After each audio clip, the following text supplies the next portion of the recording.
also this particular topic, I hope to, besides the panel discussion, really hoping that this is a topic that we almost know by heart by now, and hope to engage in an open dialogue. But this is also a topic that was discussed in the Asia Pacific Regional IGF. So this is sort of a following on, or series that the Net Mission Ambassadors and Dot Asia we have been promoting. Here are some takeaways from the discussion from the Asia Pacific Regional IGF. There was a lot of a highlight on how we implement, and how different education institutions implemented the online learning very much ad hoc to start with. Everyone was trying to shuffle and adapt. And then after the summer, especially in the northern hemisphere, sorry to talk about summer or or winter that way, but after the initial outages, if you will, coming into September, a lot of a lot of things changed. A lot of schools were much more ready, and so on. But then, a lot of the inequalities and the social infrastructure starts to show when most of the students are expected to get online. Things started, other types of issues started happening. Internet connectivity, physical infrastructure that supports it, the digital divide within the classroom, even the situation where your background, maybe it shows that your home is in a very crowded area, or those type of issues become a kind of issue that needs to be looked at. And of course, education-wise, the loss of physical, nonverbal cues within the education programs. But then also discovering that education programs can, at least a part of it, can be disseminated through online platforms. That really challenges educators to a number of things. And here's some of the conclusions that we came up with in the Asia Pacific Regional IGF session. Teachers really need guidance and documentation on how to use these technology. They have been working ad hoc and trying to figure things out. But if this is going to go on, and if we look at a future where digital support for education is part of the future, that's going to be important.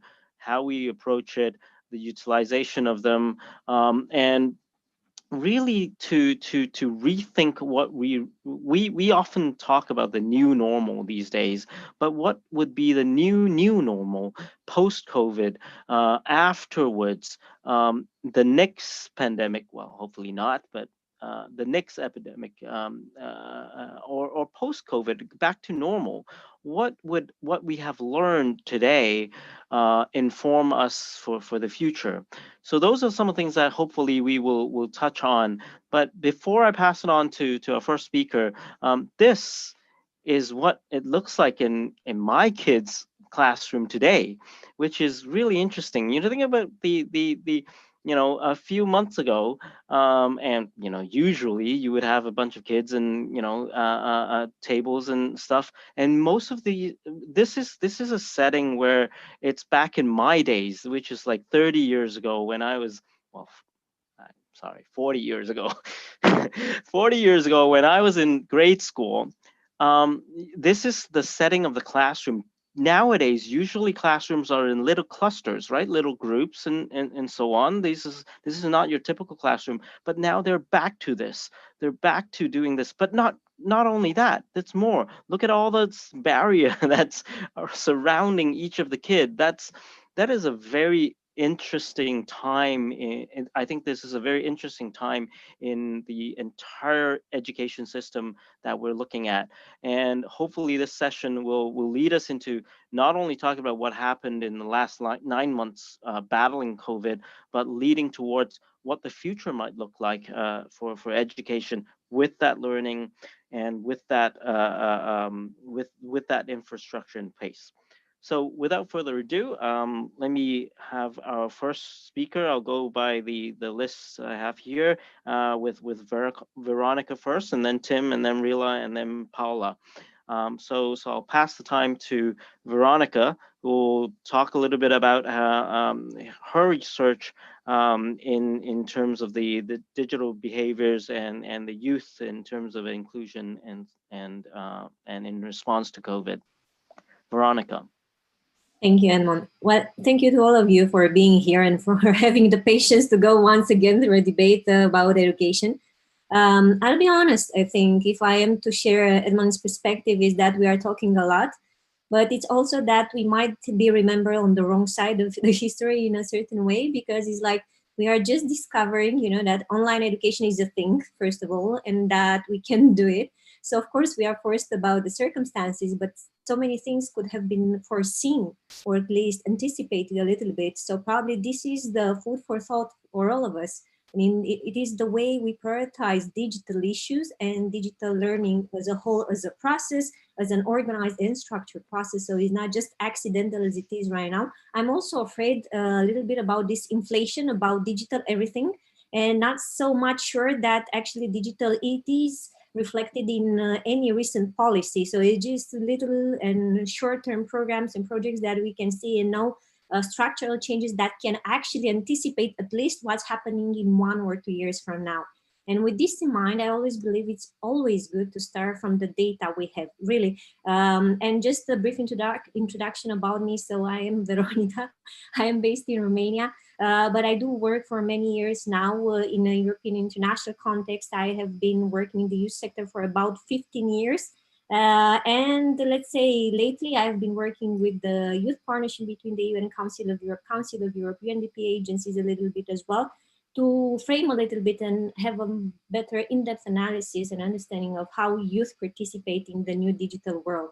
But the data I put here is the data that we already knew. So based on ITU data in 2017, and this is of course gross data from the countries we do have certain sets of data, so it's not comprehensive. We knew that about 7% of young people up to 24 were connected to internet to a certain extent, and that was anyway much more than the overall population. But since I am from Europe and I will be talking a lot about the youth, it is important to know that here the connectivity is doing much better.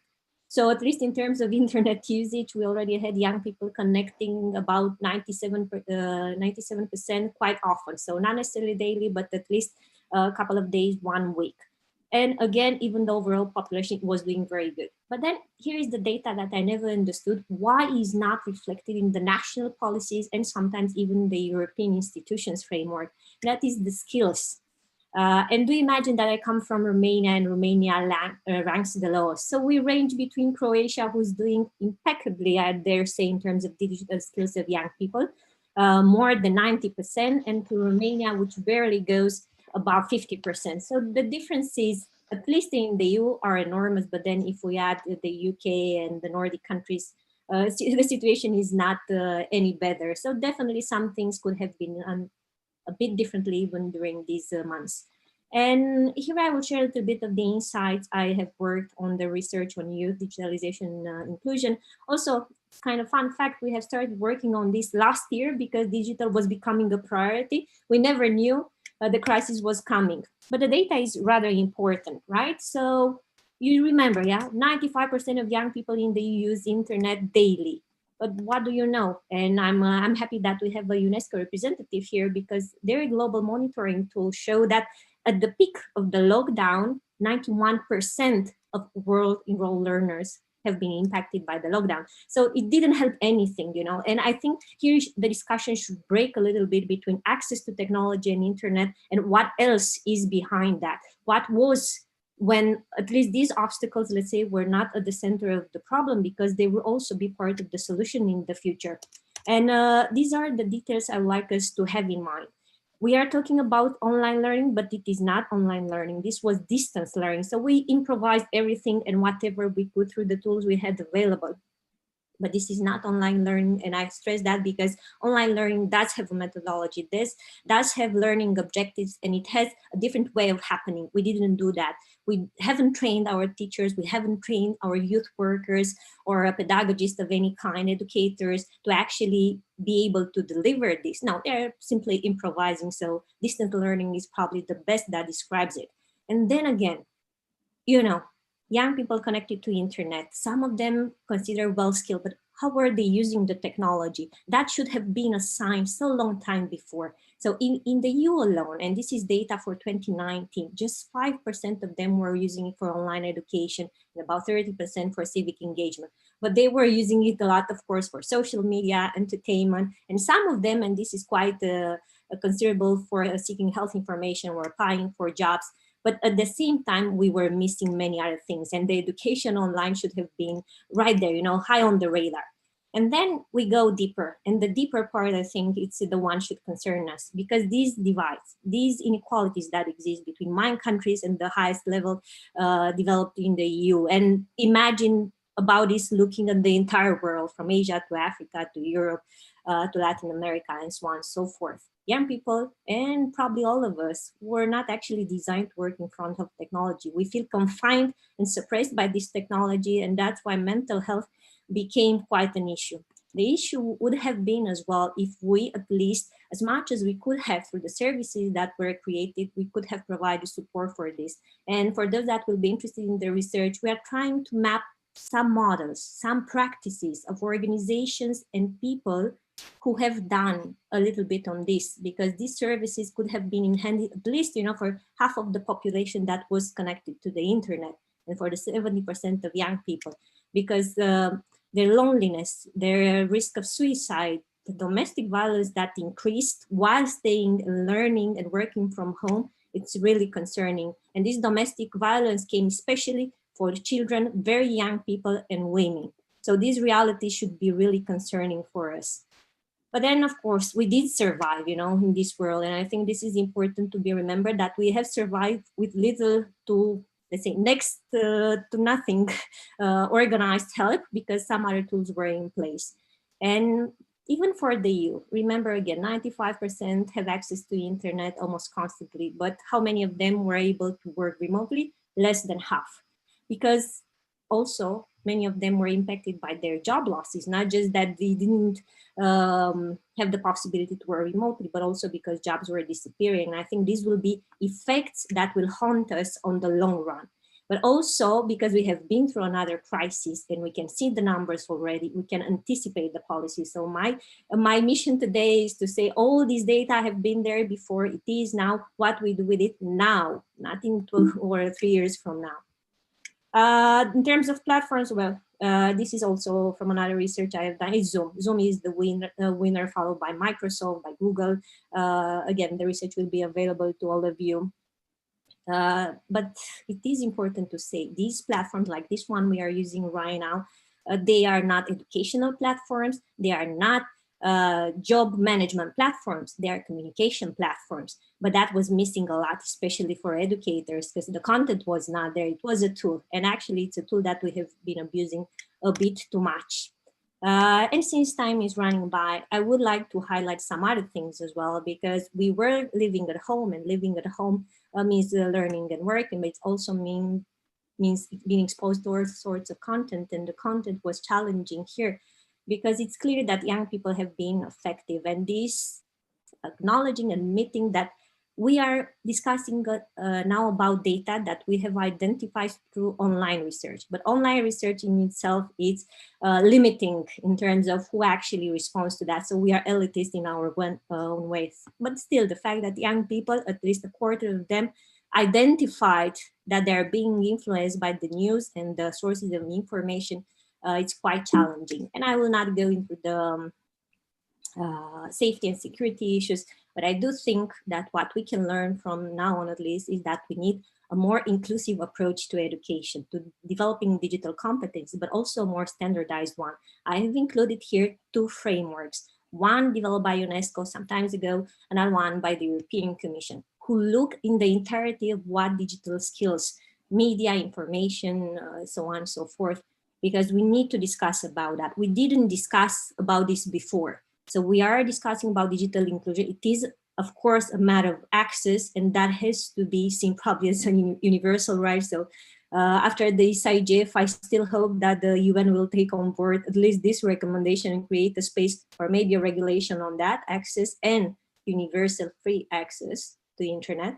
But then on how we work on skills, we have to have an understanding, because otherwise opportunities will be lost in the future. Well, so these are my initial findings, and I do not want to continue more because I like us to have more time to share feedbacks. These realities, I have a feeling they will be extrapolated to different communities and countries as well. They are not so new, but it was a highlight. In one of those very developed regions, things were not so much improved because we were simply oblivious before that, and that is on us. Thank you, Edmund. Thank you, Veronica. It's very true. Everyone was really adjusting. We look at it and looks like it's really encouraging for kind of digital or internet learning, but in reality, we're just trying to ad hoc and not really utilizing to the full extent what can be achieved, and that seems to be something that's interesting. So that flows, I think, very nicely into Tim and what UNESCO and Veronica mentioned about the UNESCO framework as well. So I now pass the time to Tim, who's from UNESCO, and maybe share with us a more macro view on how this is happening as well. Tim, you are muted, and this is the most used line. Yeah, I know. Sorry about that. I should. It's just we didn't hear what I said, actually. But yeah, I should say UNESCO chairs aren't actually part of UNESCO. It's a relationship. It's complex, but nothing I say actually represents UNESCO. We were asked sort of to the whole list of questions that Jenna prepared and beforehand. So what I'm going to actually do is pick on two of those questions and just say two or three things about each of them. But to liven things up a bit, let's go into a school in northern Tanzania. And here we are. So this is the kind of world in which we're talking about. And the first question I want to just say a few words about really builds on what Veronica was saying, which is, what's the role of multi-stakeholders in the implementation of Learn from Home? And I should say it's wonderful to be with such young people. I was programming Fortran in the early 70s, and my kids, Edmund, are 32, 29, and 29. So one of them's a teacher, and his wife's a teacher. So anyway, but lots of insights. So 3 points about the multi-stakeholder. The first is, I think it's incredibly depressing how many people have got on the EdTech bandwagon through COVID-19, and the amount of funding that has gone into initiatives that actually the thing they were meant to solve hasn't even been designed, but they've been paid tens of thousands of dollars to do it already. So there's been huge wastage in the system. And as Veronica pointed out, there was 91% at the peak of COVID in much of the world at the start of April. And that then went down to 57%, I think, about the end of May, and it's only just under 13% today. So actually, this hiatus is really a very short-term hiatus. And as Marcel, you mentioned, is it going to last afterwards? I think it is. Under this heading of multi-stakeholders, it's clear that we need to identify the different roles. And very, very briefly, just some thoughts. I believe passionately the governments have to take the lead on ensuring that these terrible inequalities that are caused by digital tech are reduced. And my interest is with, like the kids here, some of the most marginalized. These children are in places where there is no electricity. You could go to a school here in Pakistan where actually it's only boys at school. The girls aren't at school here in Tarpaka. So the most marginalized don't have access to this, so they can't benefit anyway. And actually, learning has continued for the most marginalized, much as it has been for their whole lives. So governments have to take a lead in doing something about that. They have to vision. International agencies have key roles in sharing good practices. Donors, I've given a bit of opprobrium on them already, but they have to fund things that are appropriate. And I think a key thing is not the latest idea. We know what works in the use of digital in tech, and that's what should be funded. Private sector, a crucial role, innovative, but also enabling things that are sustainable. If a business doesn't sustain itself, it's going to go bust. Teachers, and I'll come back to them briefly at the end, learning to be more adaptive. Families, communities, civil society, supporting learners, and the learners themselves, and learners actually be encouraged to take responsibility for their own learning. So very briefly, many different stakeholders are all working together can provide a solution. And I'd like just very briefly, Veronica shared some of her findings, and Marcel, this is also partly for you, so I thought of doing this.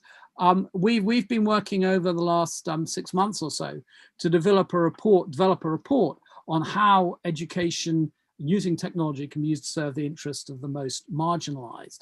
And I'd just like to sort of focus in on the 5 green points in the middle. I think these go some way to the solution. It needs to be a whole society approach. We've got to have, as I've said already, infrastructures for education.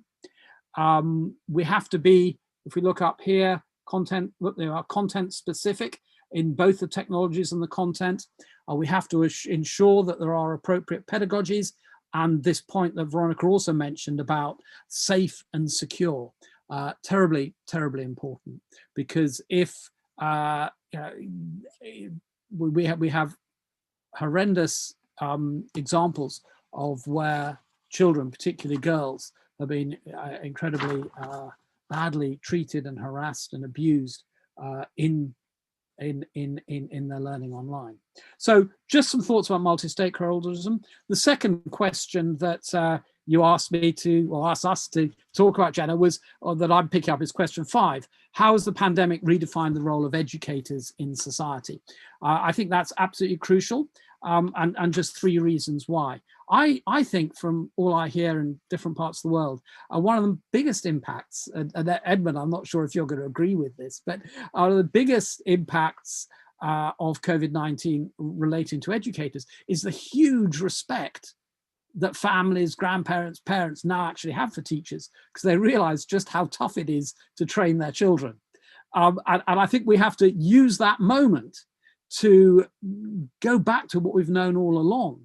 And this is really my second point, that we have to train teachers in the use of digital tech. And going, Veronica again, not in using office suites of software, but how to use this amazing kit and the resources that are available on it to empower and enable young people, and also with vocational training, older people, to learn. So it's not just giving them digital skills, but enabling them. And perhaps you here, look at this amazing teacher in China, the digital tech's there, but he's here, and this was taken before COVID, but I love it because the tech's there, but he's actually here working with the children in one of those groups of tables that you were talking about. So respect for teachers. I'm just shocked over and over again when I see laptops, tablets, digital going into the schools, but not into the teacher training colleges. And this is really my second point.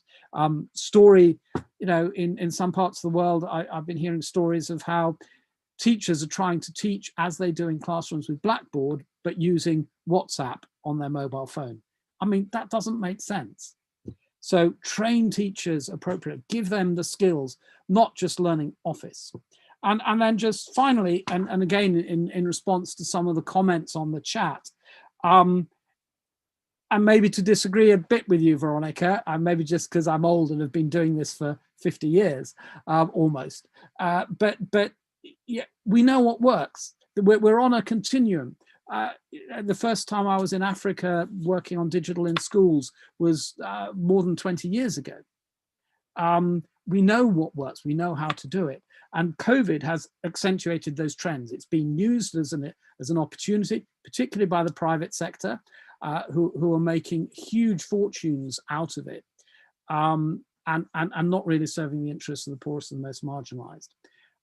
So I think we can be much more positive. We can rethink education for the future using digital, Marcel, and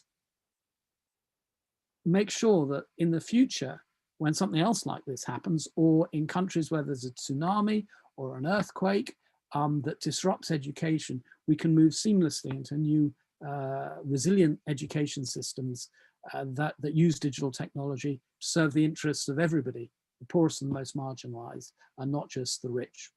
And perhaps I can leave you with a wonderful cartoon by Alok, who's a superb Indian cartoonist. This is a running track, and here you can see the rich young boy with his laptop and Wi-Fi and connectivity leaping ahead. And the title is Online Education. But here we see somebody immersed in poverty who just has an old textbook and is being left further and further behind. So thank you, Alok, and Edmund and Jenna. Thanks for the opportunity to share very briefly some ideas with you. Thank you, Tim, and hopefully this story ends more like the hare and the tortoise, where the tortoise eventually has an opportunity to overtake. But in real life, we know it's much harder. But what you mentioned about teachers and the appreciation for teachers is really interesting. I certainly actually very much agree. I agree. I really hope school continues. In Hong Kong right now, we have schools back to school about a month ago, and hopefully that can continue. But we're looking at potentially third, fourth waves coming in as well. But what you highlighted in terms of the that it is a gradual process, and it's not something that suddenly happened. We've certainly have learned over the past 10, 15, 20 years, leading us to here. But I still think that this is an opportunity, as you said, because this is now headline news, and how we really capture that is going to be something that will really change the course of history, because the last 20 years we've been struggling. We've really been struggling to get this to become mainstream, but now we have an opportunity. With that, I go to Rila, who will talk to us about a little bit about the Indonesian experience, and also from a youth perspective. So Rila. Okay, thank you very much. Okay, maybe I would like to share my screen.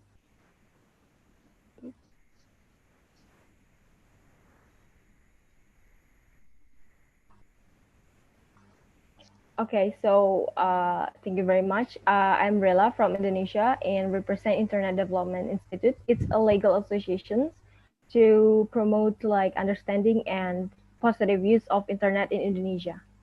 And also I'm working as developer. So I develop like automation system and software and so on. Okay, so first of all, I just would like to say thank you for the people behind the scenes. So actually, when we heard about IT field, like it actually there's a lot of job descriptions and various positions. So maybe network engineer, or maybe technicians, or software developer, and so on. So we do the teamwork to provide digital solutions that can we use today. That's the best quote of 2020, and we already know about that. And the first is I would like to talk about digital infrastructure.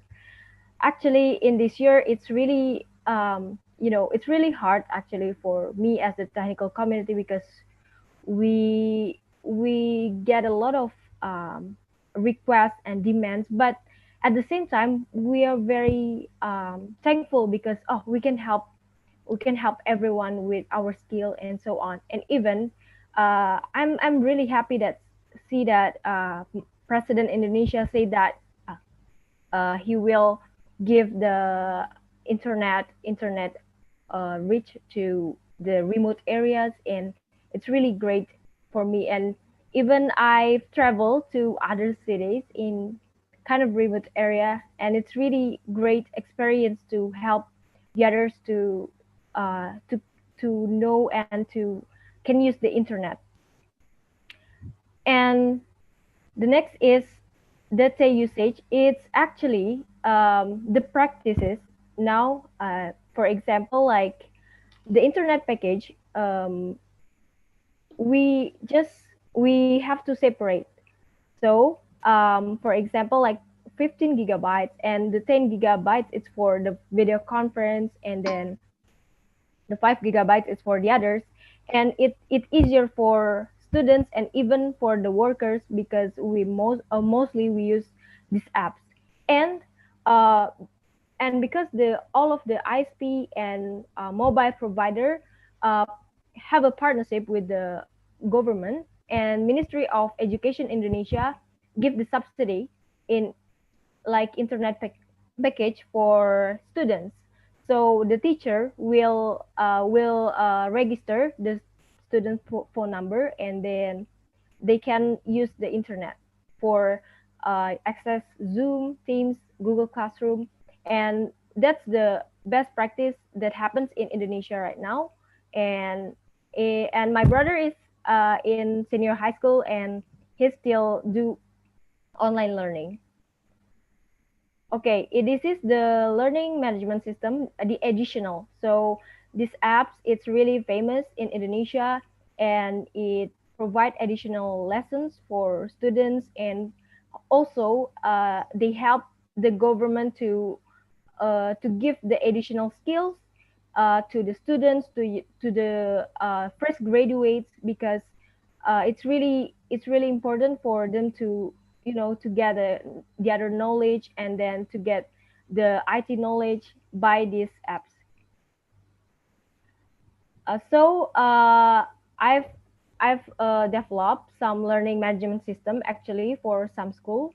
What I've learned as developer is we have to listening and understanding what their needs. So we don't have to provide all the feature, all the things like that, but we have to listen about, oh, so because the schools or maybe the institutions have a different goals, have a different condition. For example, like they want have an online chat on online calls feature for the students, because basically in Indonesia, in junior high school and senior high school, we have a counseling teacher. It like a psychologist or a psychology scholar to help them to maintain a mental health, like that. It's also the key points of APRGF last month, right? So, and for the general best practice is, I think that like micro learning, like we have to make the small modules to to make them not really stressed about, oh, there's a lot of things to learn and so on. So we can give them the best practice of this.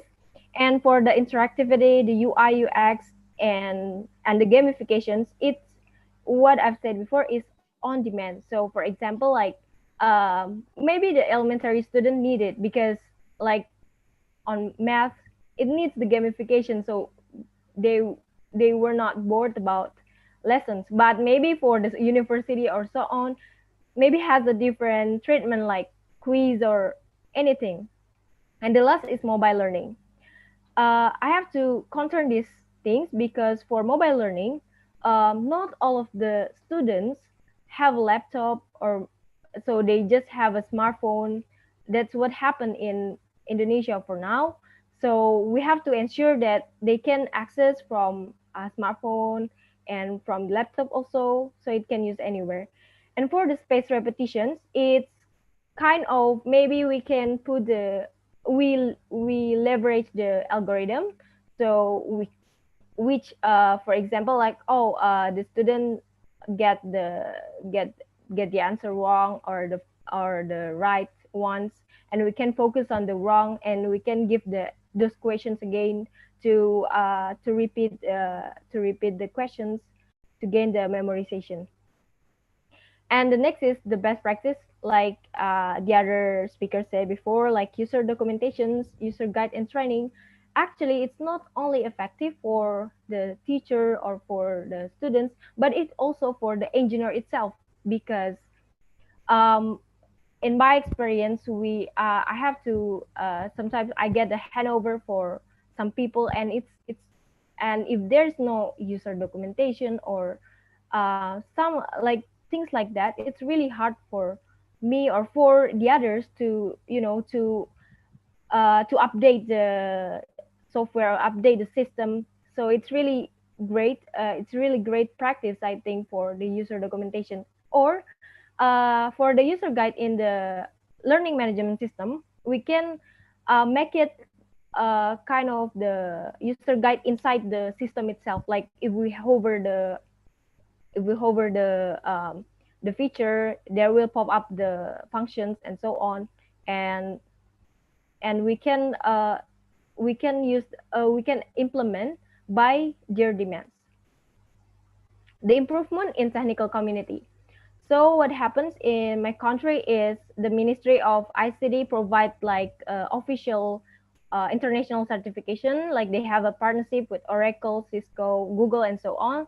And it's really effective for fresh graduate, for the worker uh, to update their skills and to help, because the demands of the IT people is higher than before because of this pandemic. So that's the great improvement. So that's all from me. Thank you very much. Thank you, Rila, and very interesting to see what's happening in Indonesia, especially the technical community, education to the technical community, not just the I guess the grade school or secondary school, but that's a very not only niche but very interesting, and it's very related to what we want to talk about here, and what's what some of the challenges and opportunities there are. So with that, I'll move to, we've heard from a little bit from the European side, a little bit from the Asia Pacific side. Now we pass the mic to Paula, who will give us a little bit of perspective from the Latin America side.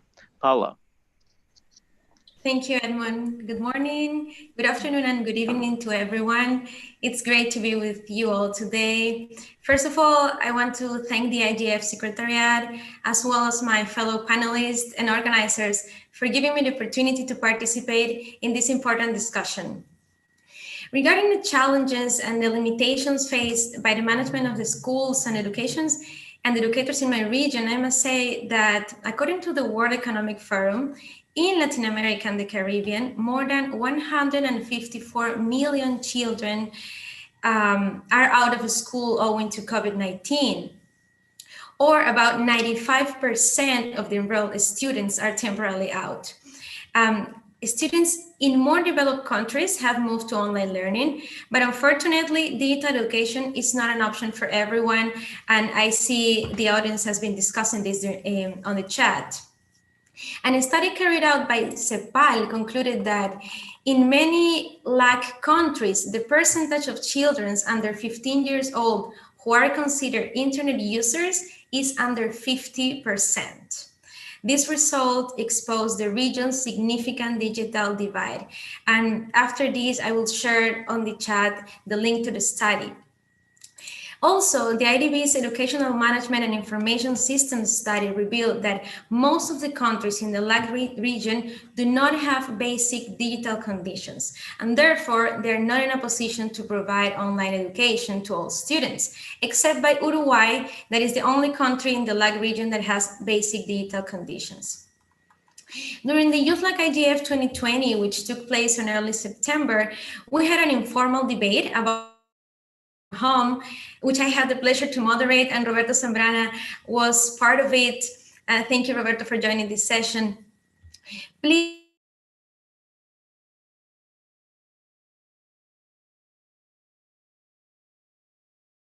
That face LAC countries during the COVID-19 emergency is to reach as many students as possible. The crisis has exacerbated already widespread educational inequalities due to factors relating to gender, disability, migration, mother tongue, or learning difficulties and special needs. Likewise, the learning from home experience affects the student-teacher relationship that is so crucial for student success. And I have lived it myself since I teach at the University of Lima, Tech Law, and I can see that this year the relationship with my students is not as close as it used to be. There's no doubt that even the best technologies cannot completely eliminate. Third, given the distance education has been primarily based on the use of digital technologies such as email, online courses, and document sharing platforms, the crisis has highlighted the need to develop teachers' digital literacy. Many teachers still lack the required knowledge, and Tim mentioned it. It's just not to give them the platforms, but to teach them how to use it and how to leverage with that platforms, right? Anyone was prepared for this crisis. So there are disparities in teachers' abilities to integrate digital devices into instruction and also to transform their lessons into a virtual interface. Actually, it has been a challenge for me, even that I'm consider myself a geek person and young and actually an internet native user. It's been a challenge, and it is a process. But I believe with the right training from the university, we will go through that. Because at least in Peru, the online education is mandatory until July in 2021. Another conclusion is that parents are experiencing difficulties in terms of their abilities and availability to support their children because they are working from home as well. Of course, as you mentioned, Edmond, it's great to have kids at home, but they need parents, and they need the parents to help them in their learning process and in the use of technologies. And later on, we will talk about the privacy challenges that are next to this situation. But yes, this is also a factor that I like to bring on to the discussion, that parents are experiencing difficulties as well as teachers are. Last but not least, students from more vulnerable contexts should be a priority in times of crisis, and it is vital that the contents of distant education reach all the students, especially those who come from more vulnerable contexts. So, how did the governments in Latin America respond to the education crisis? The administrations incorporated different channels and media to facilitate teaching and learning. On March, the World Economic Forum organized a broad consultation to discover the initiatives and programs that Latin American countries were activating in response to the crisis. And by that time, all participants have had implemented a national repository of digital resources. In Peru, we're using the cloud, thanks to the private support, or also a learning management systems where a student could connect with their teacher. Internet is not accessible for all. One-way government across Latin America are still attempting to avoid the interruption of education and guarantee access for all children at home, including those without internet access, through existing radio and television infrastructures. For instance, Colombia, Ecuador, Peru, and El Salvador governments are broadcasting educational programs on both television and public radio for students, as well as through online platforms. In Peru, this channel is called Learning at Home, Aprendo en Casa. And it's great to see that also adults that didn't have the opportunity to finish school are now learning watching TV. That's a good news after this crisis. Similarly, the IDB and Sesame Workshop, the nonprofit organization behind Sesame Street and Sesamo, join efforts to deliver quality educational television content to preschool age children in this region. The programming was made available to the Ministries of Education, and it will run until June 2021. That's also great news from a multi-stakeholder perspective, because this is a joint effort between the public and private sectors. In other countries, such as Costa Rica, the government offered hard copies for resources of resources, sorry, for students who need to rely on their parents to collect physical copies because they don't have internet access. In the Dominican Republic, for instance, the government decided to increase public Wi-Fi access. As a result, more than 1,000 free public Wi-Fi access points have been set up to facilitate resource distribution. And as you have seen, some governments were quick to take action and help secure students have a way to receive educational materials. In spite of that, there are still significant gaps. The new education is a challenge for everybody and an opportunity to strengthen learning. Personally, I believe that in order to overcome the challenges of connectivity and guarantee access to education for the region's most vulnerable populations, innovative approaches are needed. And later on in the discussion, I want to share what are the ICT developments opportunities that I see in this new normality. Thank you, Edmond. Looking forward to the discussion and questions. Thank you, Paula.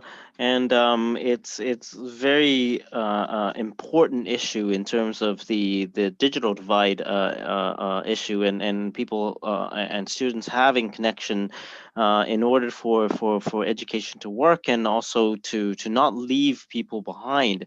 And it's one of the highlights I found interesting. You touched upon that students can now learn, be learning watching TV. That's obviously very exciting for my kids.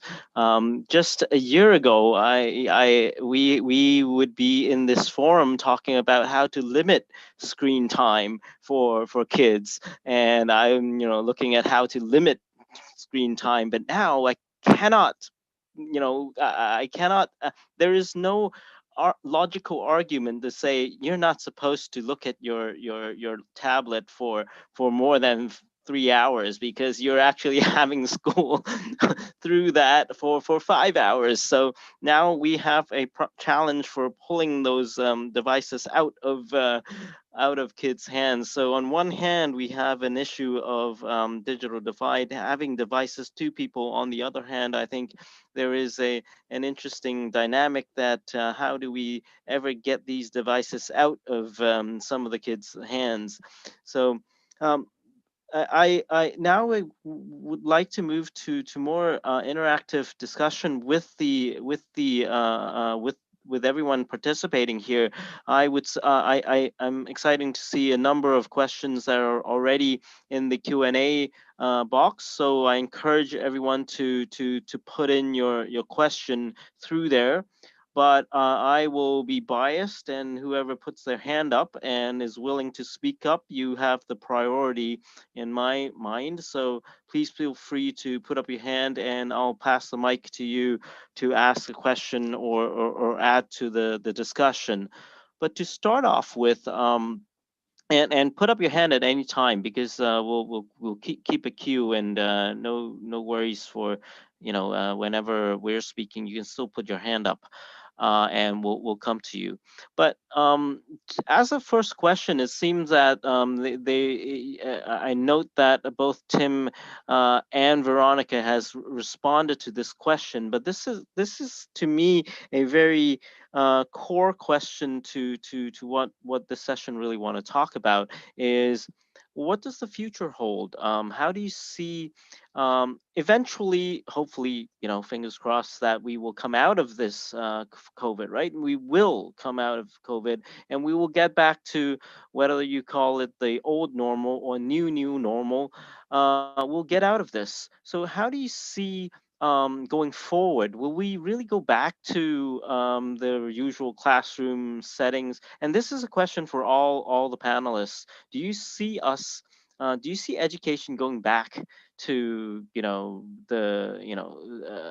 2019, and we would most of the teachers will forget all the Zoom sessions and all the things that they've learned, and sigh a big sigh of relief and say, okay, finally we're back to the usual? Or do you see that there is a possibility beyond, and we can really see almost like an augmented version of digital education online, whether you call it remote learning?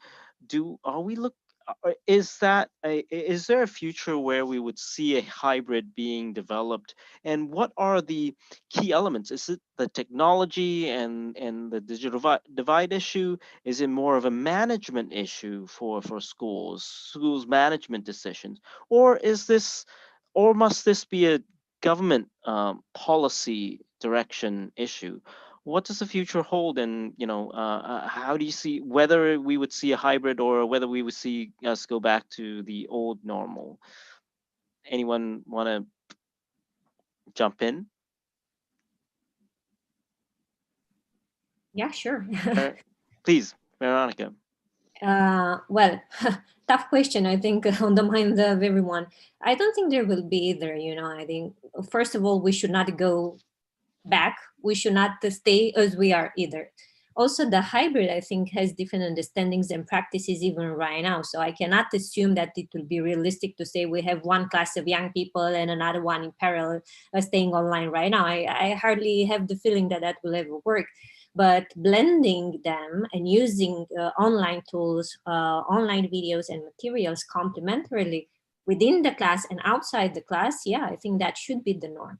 But what I'm saying, and I'm including in my comments as well, we should not really have exclusively the focus on technology and access, but maybe even that should be prioritized or segmented, fragmented in a way. So either we focus on equipping all schools and then think also what is or could be outside of the schools that could have access to this infrastructure, because I cannot expect that even by 2030 or 40 every home will have internet access. So I want to stay realistic and see what can be done next year and 2 years from now. So investing in infrastructure in schools, developing youth centers or community centers where young people outside of school can also get access to, but then also creating a legal framework. So if you don't have a legal framework that says, look, digital skills are important for teachers, for employees in all sectors, so they need to be reskilled, upgraded, and so on and so forth. These things will happen by year. Everyone will do whatever they think, and probably will lose momentum. So pushing for policy reforms now, it should be the one thing to do at least. Okay, that's very good. So policy is a very important pillar. Tim, Paula, Rila, you want to add to that? Tim.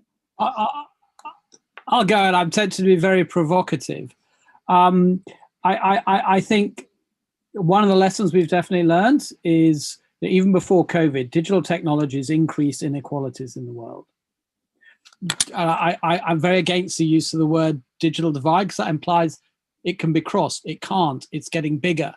And there are processes deliberately creating that. So one thing's for sure, if we use more digital in learning, those inequalities are going to increase. The people, as that Alok cartoon I showed emphasized.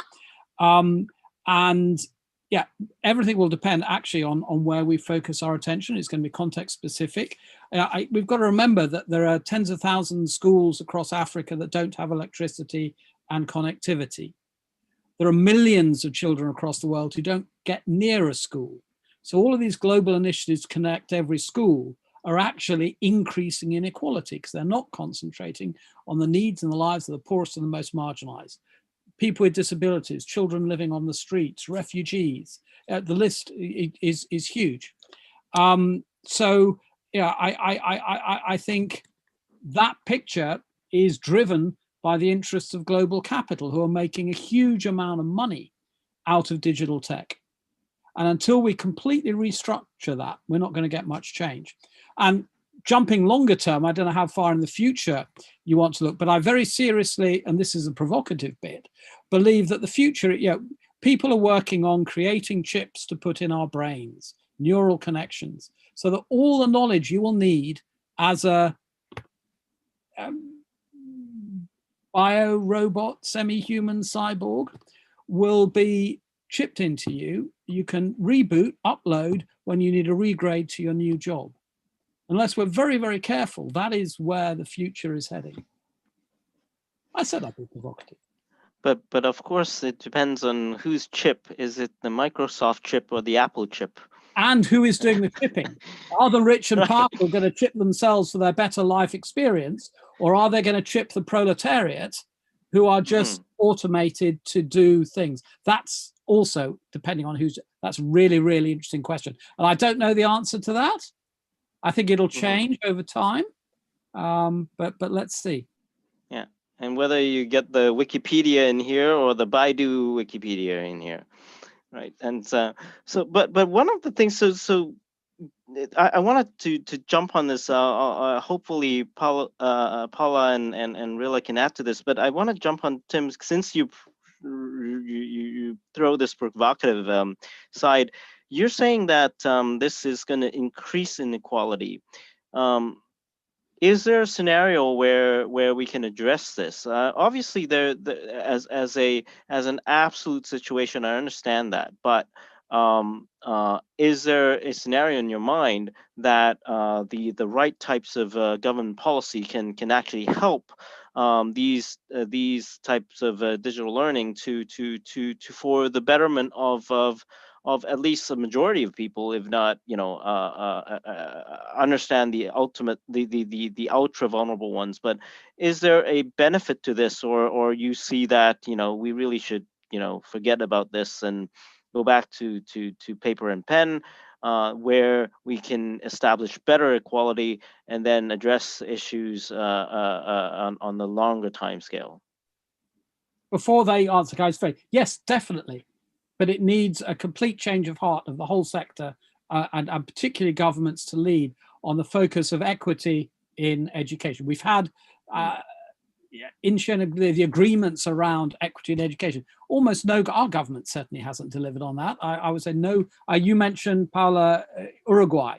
It's probably the only country in the world I know where they actually started with the sort of poorest and most marginalized schools and built out from that. So it was starting with the most marginalized. And it's all in our language as well, Edmund. People talk about, the last mile, or the next billion, or the last billion. Let's start calling the poorest and the most marginalized the first billion. Let's design digital learning technologies with them to serve their interests, not, kids in smart universities in the richest countries of the world. I'll shut up now. No, I think that's a very fair question. 20 years ago, I worked on the One Laptop Per Child initiative, which you must know, and their starting point was trying to do that. At least the idea was to have. It failed dismally, didn't it?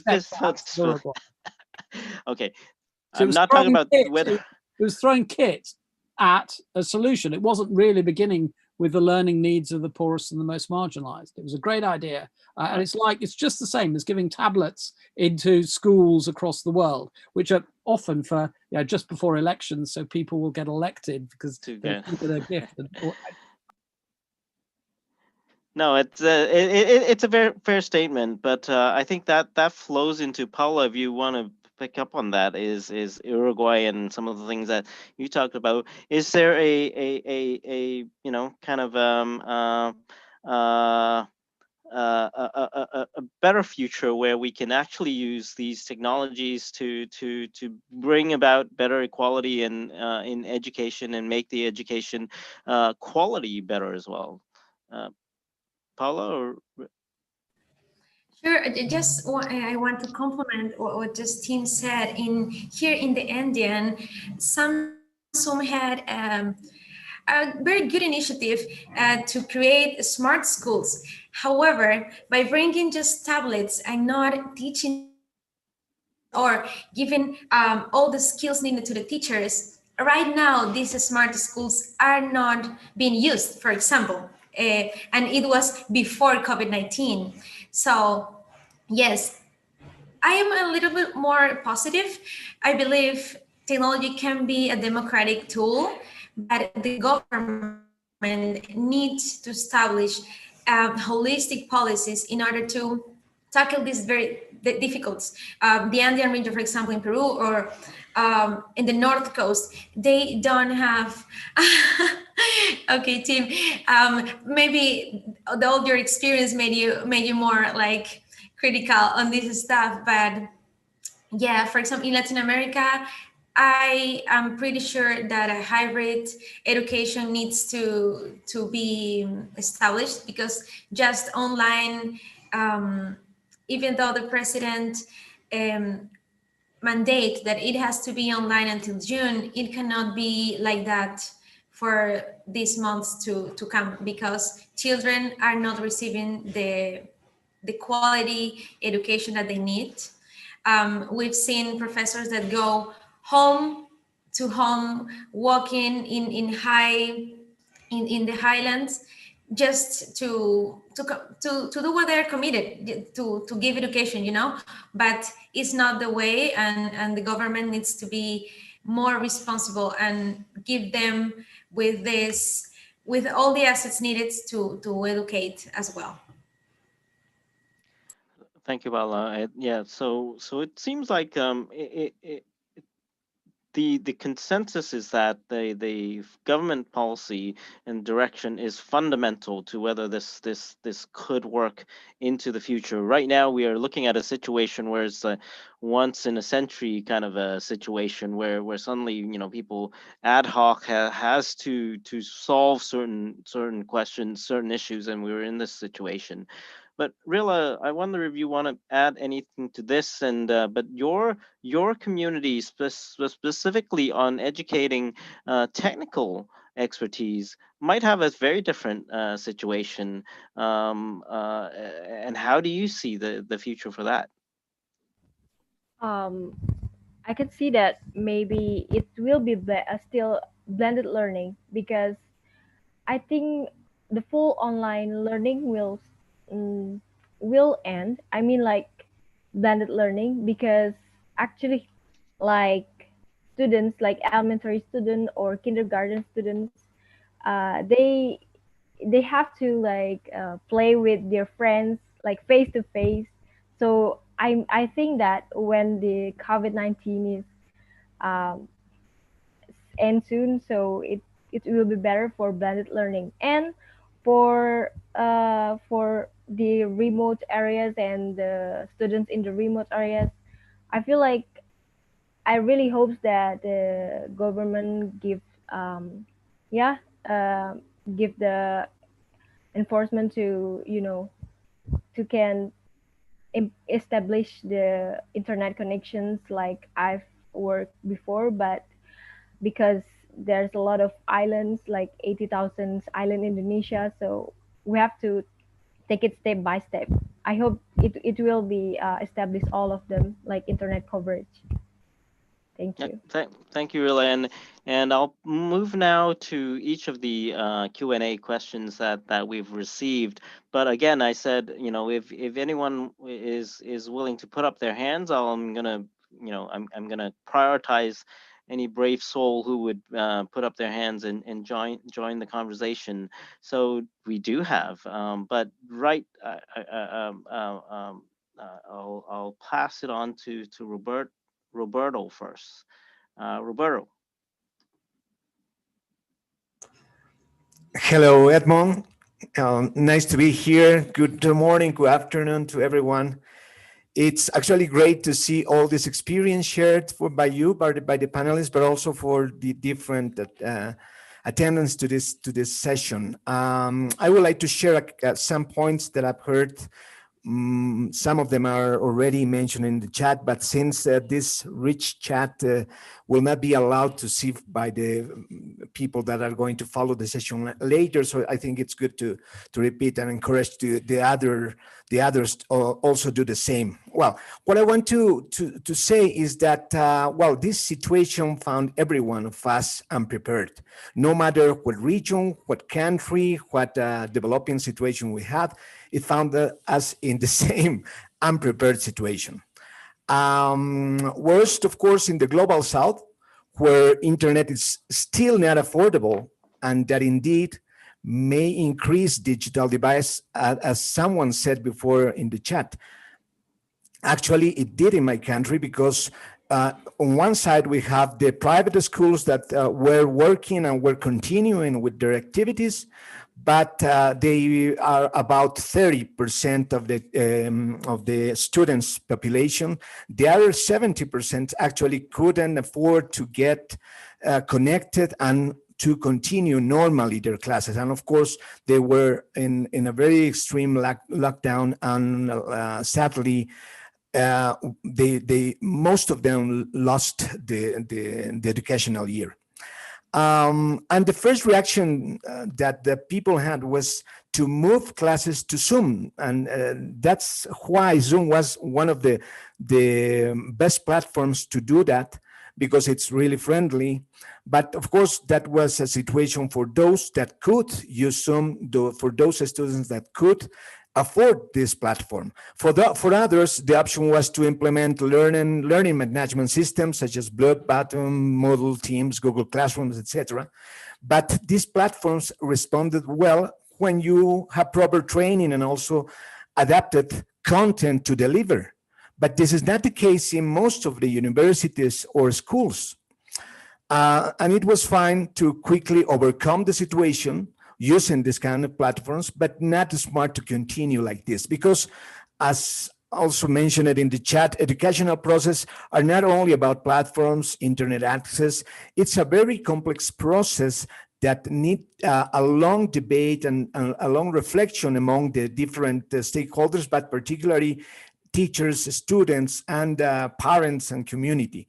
And it should be performed in a very holistic way, taking into account not only all these previous mentioned aspects, but also evaluations and things like that. It's not going to be an easy task, but for sure, the good thing is that this situation is helping the education process to evolve and hopefully in a better way. But there is very important task to do also.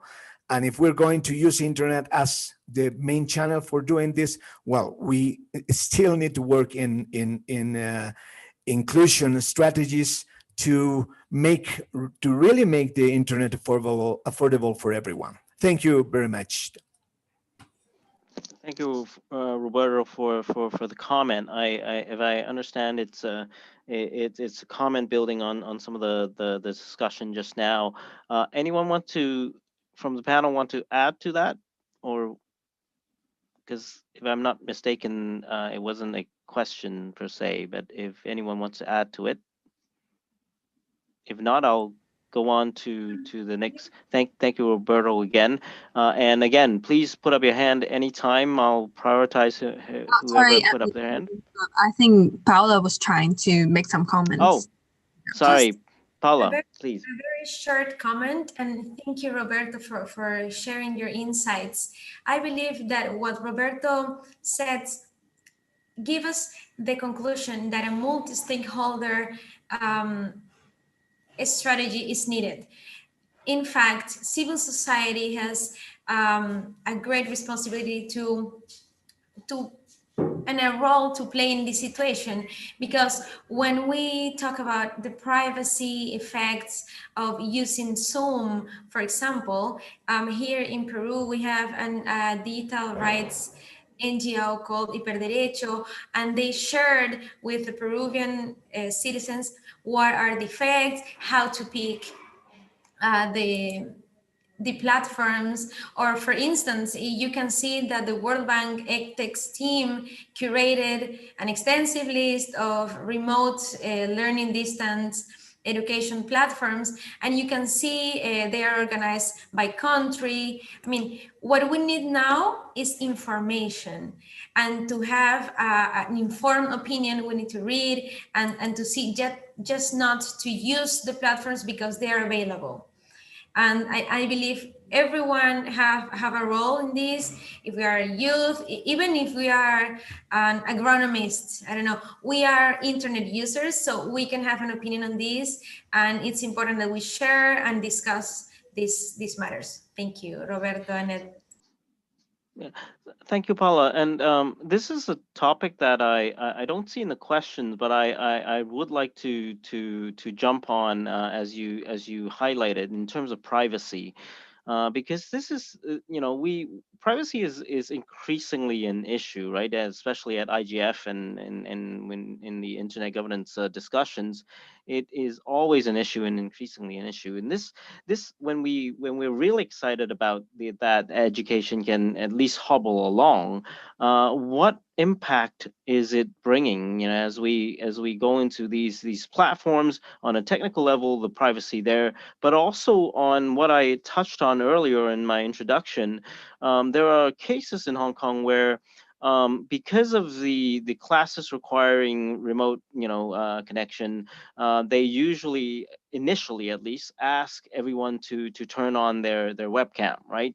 But there are situations where their home is just in a very cramped environment, and therefore there are students that are unwilling to turn on, and they were actually punished or whatever. But once they turn it on, it becomes, those who turned it on, they get laughed on, and they get bullied somehow because they're picked on. Their mother is hanging clothes behind them, and those kind of things. Well, I wonder, what's the experience around, and especially Tim, if UNESCO is has, well, I know that you're not part of UNESCO, but in your experience and your view, yourself and Veronica, whether how does that play into the situation, especially privacy and privacy of students, and how do you balance that with the need for schools and teachers to know that, hey, we don't even know whether the student is actually joining the class or not? What should the balance be, and is that an issue? Tim, you have to unmute first. Just moving my mouse across. Yeah, thanks for raising it. I mean, I'd love to say more. It's a huge area. But I would, as I put in the chat, we need to think about combining privacy with security and safety. And all of these come together. And actually, if you look at the end of, I'll put up the link to our report, we cover this in great detail. It's very difficult to answer, but I'll just make sort of three brief points. One is, it does tend to be context specific. People have very differing views about what privacy is in different parts of the world. And it's how we encompass that diversity. I think, secondly, there are your point about balances. How much of your privacy are you willing to give away for what in return? And I think people who are educated and know about digital are in a position to weigh up those pros and cons. Children, by and large, aren't. And I mean, we just think, for example, about the amount of sexting that goes on. In the UK, we're almost at a position where sexting is now the norm. And, it is, if you send a picture of yourself, it won't be counted against you in a court. Almost, we're almost at that point. And I think that's right. And just the third point I'd make is, and this is, again, it links to cultural sensitivity, but in general, the poorest people have least privacy already.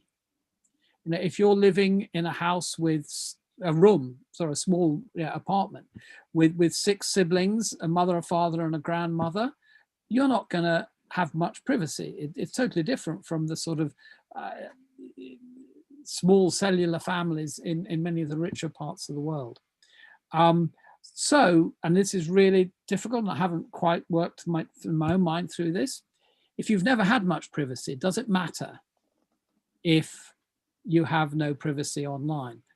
I certainly think it does. But there are those who would say that privacy is a bourgeois Western concept. So I think we need much more deconstruction of actually what privacy is. And there's a danger of trying to create universal norms, which by and large serve the interests of those who are creating those norms. I get a quick final point.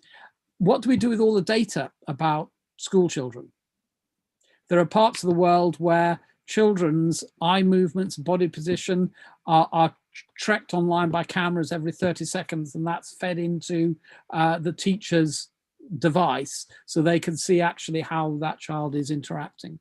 And then all that data is kept and used by people for particular purposes. So you touched on a huge issue. I've just skimmed across the surface. but I hope it goes some way to sort of offering some suggestions. Very useful. Veronica, did you want to add to it? Yeah, sure.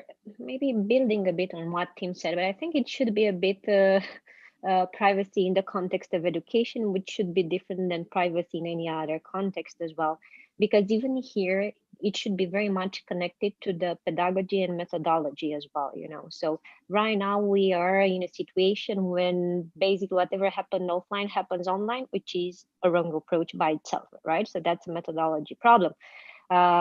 So I will give an example or several examples I found. Teachers are upset indeed that they cannot see the face of the children they are speaking to. But then again, children should have that option, especially if they have to spend the whole day in front of the computer. And sometimes teachers should consider to, I don't know, record materials or find other ways of young people to have access to that specific moment when a teacher is the TV, you know, so nothing else happens. In a different setting, when there is interaction and feedback is required, interaction is required, and that is part of the whole teaching and learning process, which is very much based on the interaction and the spirit you create. So it cannot happen with blind screens or just voices. So that cannot happen, especially for the long run and for the younger children and students. So I would separate those parts. But I think it's a very big problem we had from day one, and that is they didn't know how these platforms work, what data they are recorded, and how vulnerable they are in front of security challenges. And with Zoom, we had all these horrible events that we are aware of now, which the platform was not aware, but we as educators were responsible. So you see, going back, we are using communication platforms and not designed educational platforms, because those could be designed with a different mindset, with different security levels. So for me, it should be very much connected or part of a more structured, well-designed process with different methodological approaches. So obviously what's happening now, it's not fair. And we should at least make sure the rights of young people at this moment, right? So not in 1 year, are not infringed, and they are not being punished for something nobody is so much aware of at this point. Thank you, Veronica. And we're quickly running out of time, so I'll jump to Rickson, who put up hand.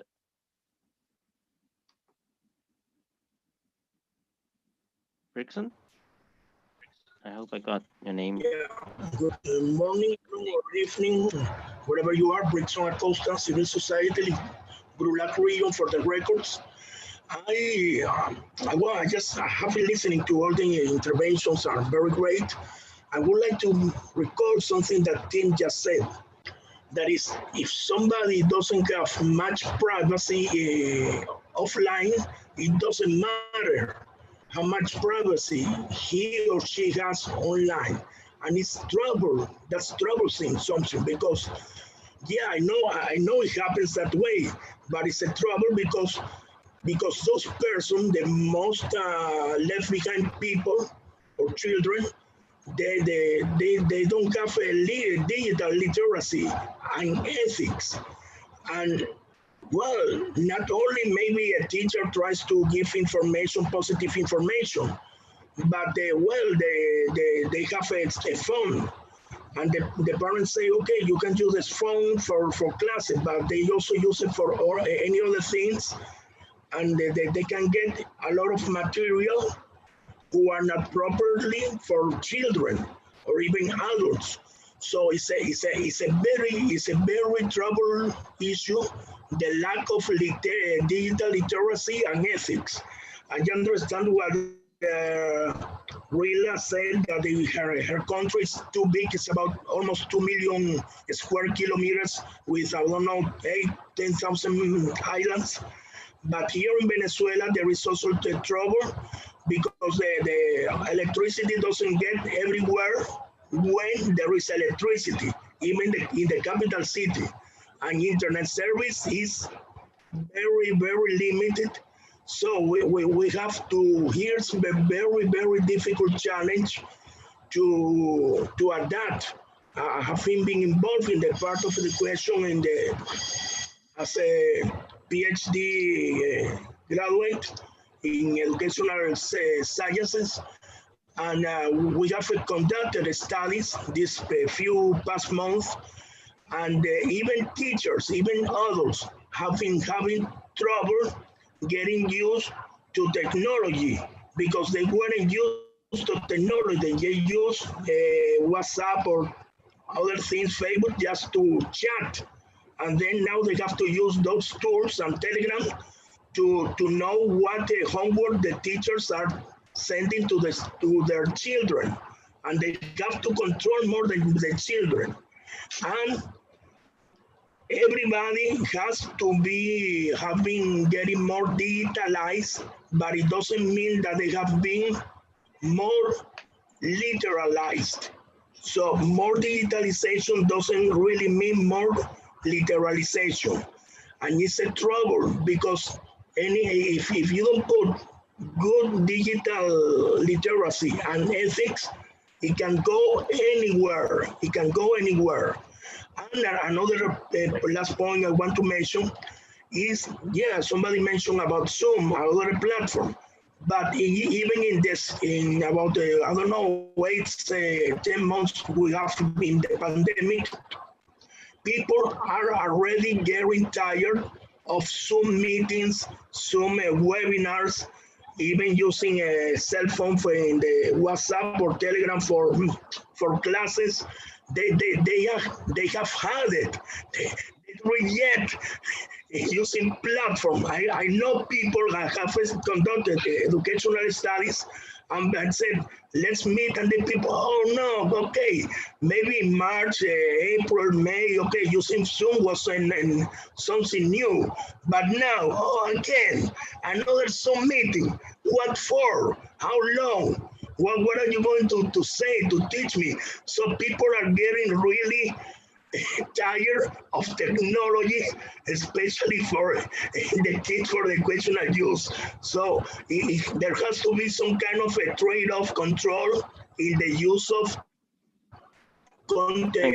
technology because it will be with us forever, and we have to get the people to like a transversal access that people get digital literacy and ethics. Else, thank you. Go anywhere. Thank you very much. Thank you, Frickson. Certainly, we're getting zoomed out. So, digital literacy on ethics and learning and parenting is the comment. I see Rosala and Marcel's hand up. I'll quickly go to you. Please keep it really short because we're running out of time. About a minute each, and then we'll go back to the panel to almost wrap up. Rosalia, sorry.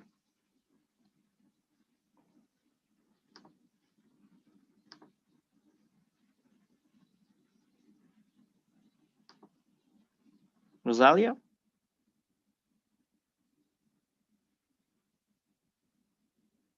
We're not hearing from you. I think there are some issues on the audio. We still have another hand on. Marcel then? Marcel? Hi, can you hear me?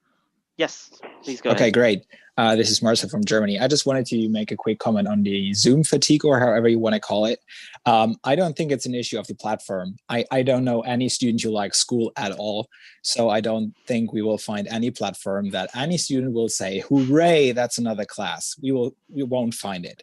We can just put a lot of effort in it to make these platforms better and to develop methodologies to increase the comfort within the sessions and to educate our teachers, our professors, or whoever is going to educate people to leverage these platforms at best. Thanks a lot.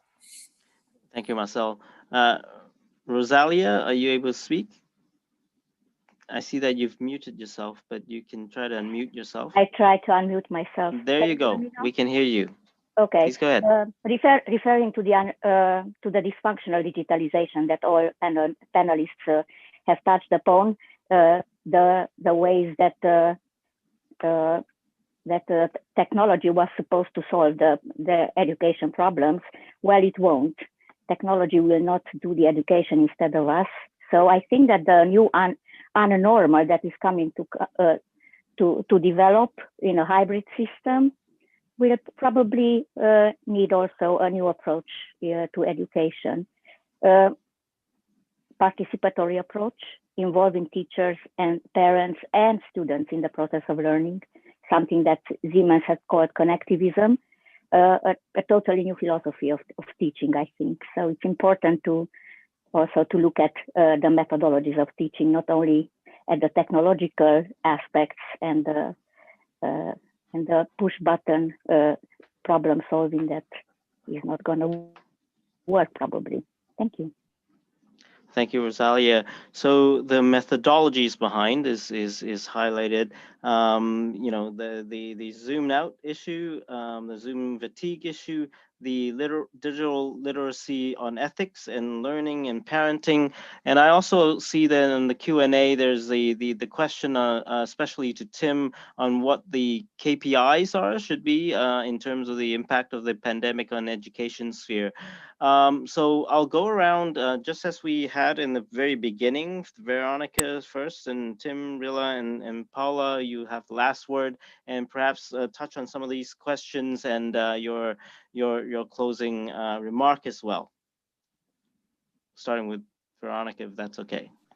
Yeah, sure. Well, then very briefly, I think, we are not going to change the world after this pandemic. I'm not so optimistic that things will either return to the previous reality or dramatically change. But I think it is the time to raise these points that all of us have been advocating before, because we are in a bubble right now. So the point is to use this moment to expand our bubble and create those policies and those alliances that you need and we all need. And secondly, think about education in a more meaningful way where digital is inevitable. So even going back to Tim's point, yeah, by investing in digital infrastructure, we still create divide, but digital is here to stay. So the faster we move, the better it is. And now there is no excuse. So if before we were wondering what if, now we know what if can lead to. Thank you so much for a wonderful debate. Thank you, Tim. Begin with the education, not the technology. Work together collaboratively. Start with the interests of the poorest and the most marginalized. And always remember, still just about, we can switch the technology off. That may not happen in the future, but you don't always have to be on Zoom. Thank you for being a lovely panel to work with. Rila? You have to unmute your favorite line, right?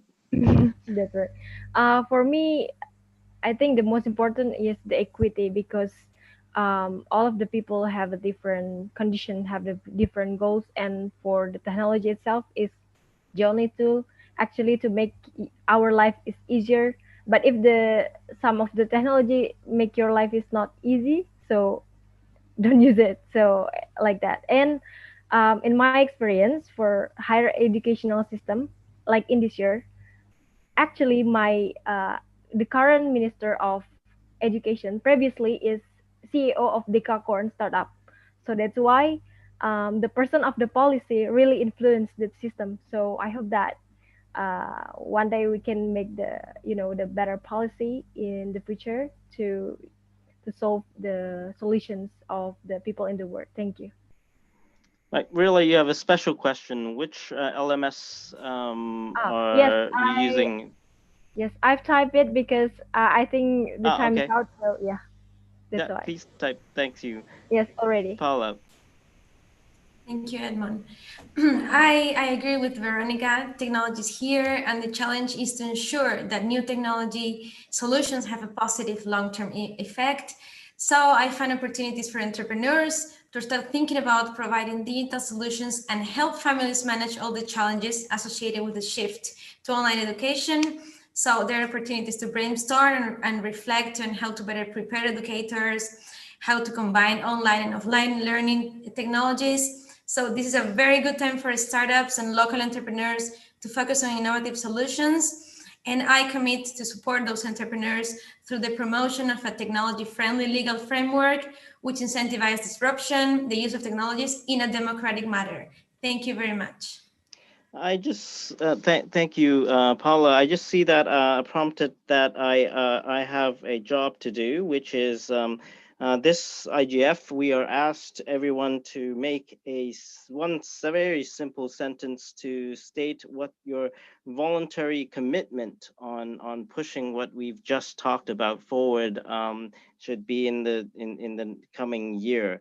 My voluntary commitment is to talk to anyone who would listen, especially schools, to not forget about the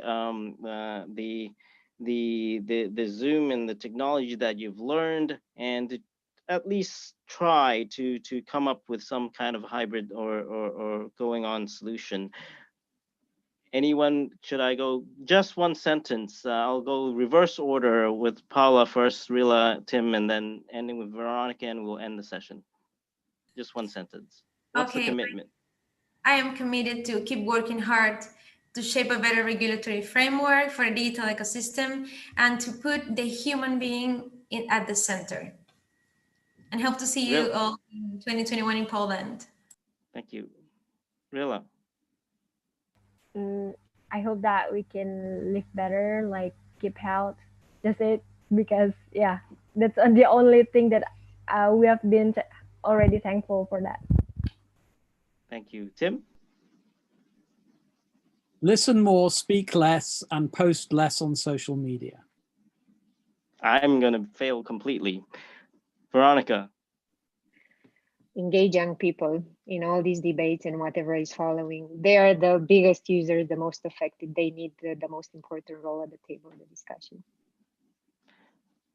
Thank you. And thank you all for joining.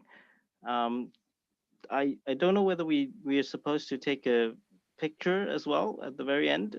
Yeah, Jenna, I will take please, it. So oh, have a big smile please for now, right now. turn your camera on if you wish to, and have a smile. And thank you. Okay. I'm out for. All right, one more. Thanks everyone for joining. Thank you, and thank you, Jenna, and Yeah, I'm out for the moderation. Thank you, Edmund. Thank you. Thanks, everyone. Yeah. Take care. Bye. And thanks for everyone in the chat. Don't suffer like we You are. all.